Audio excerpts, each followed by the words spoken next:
So I have John here who's brought in a very, very interesting bike with a nice big folder full of history of that bike. So, John, what can you tell me about your bike?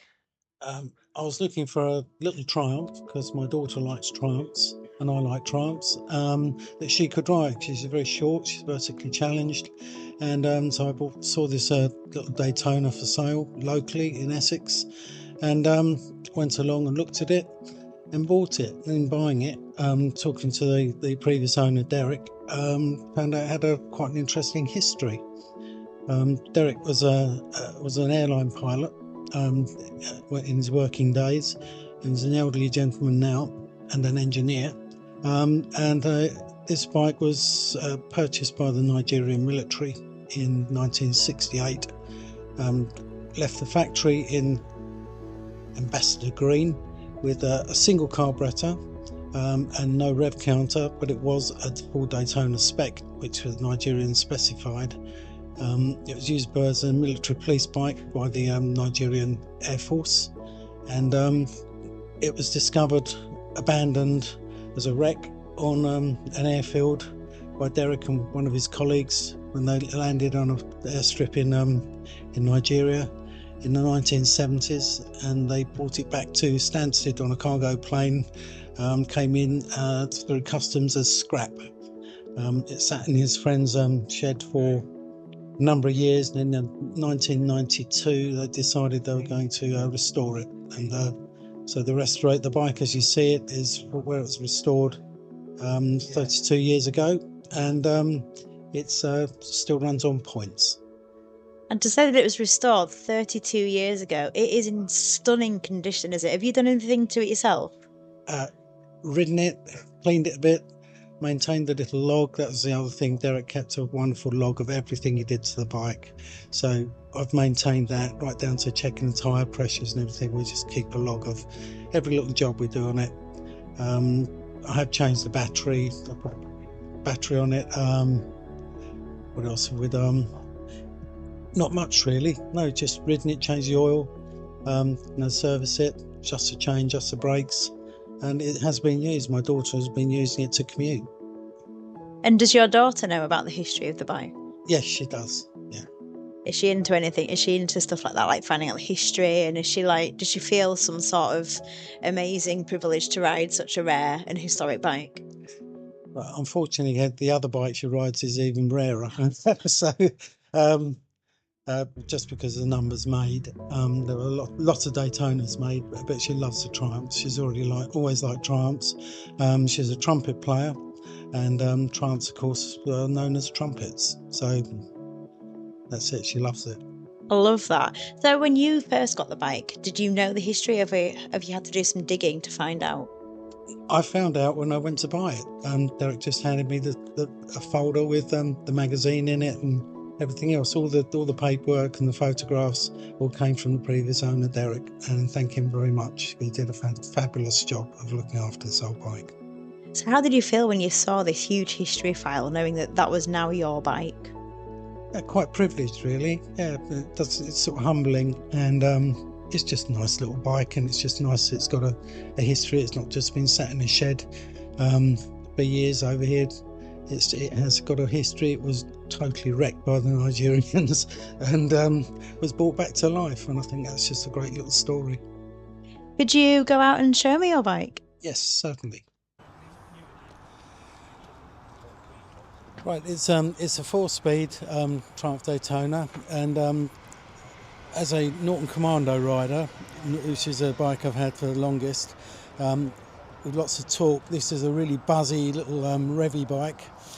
It's a bit more akin to almost like riding an old Japanese two-stroke, but it's a really buzzy, revvy, gutsy little thing, nice and light, very nimble, and makes a cracking noise.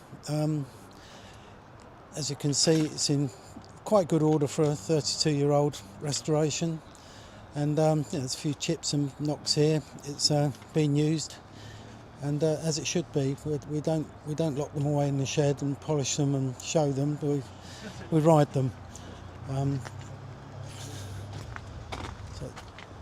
And it's not, what's lovely about it is my daughter and I can both hop on and off this without changing it, any mods to the bike.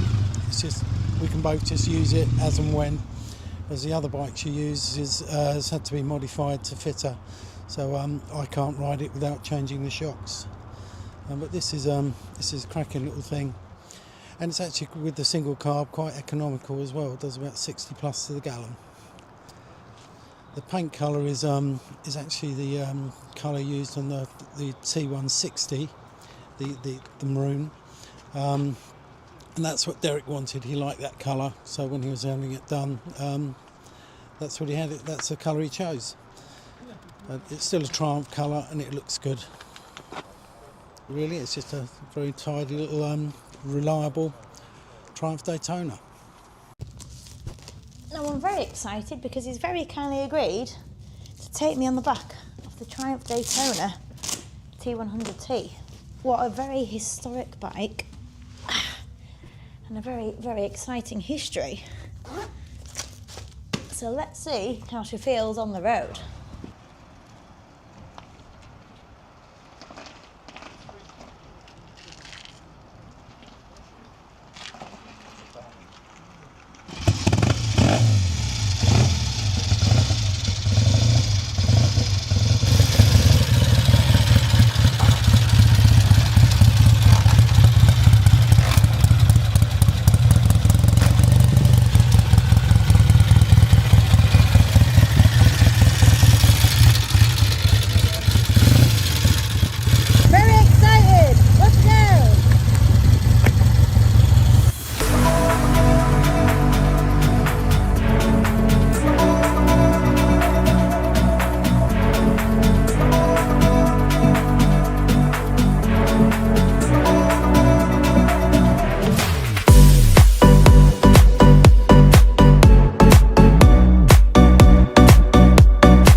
So I've just come back from a lovely trip out on the Triumph Daytona, and it was just incredible to think of its history. As I was sat on there riding along, I couldn't help but think about what its past life was, you know, before the restoration, when it was in the army and over in a much warmer country, and it just felt incredible. You could almost feel it sort of whispering its story, and it was quite a nice connective feeling. It might sound a bit ridiculous, but that's how I felt as I was on the back. And I tell you what, it didn't half pull, considering we were two up and it's quite a small bike. It was lovely. So John, what can you tell me about, you told me something really interesting about this bike. What can you tell me about this? Oh, just that I'm a music fan. My daughter's a musician, and I'm a real big Bob Dylan fan. Obviously, Bob Dylan rode an earlier Triumph, but it's a 500, very similar to this, but with the Nassau headlights, and you know, it's just a great little machine. They're just fantastic. Make a nice noise, and they're reliable, buzzy, just good fun. It really was a fantastic thing to be on the back of. Thank you so much for taking me. I felt a real deep connection with it. Do you get that at all, or am I just being a bit silly? I don't really connect with the history in the same way. I've read the file, I know it's all there.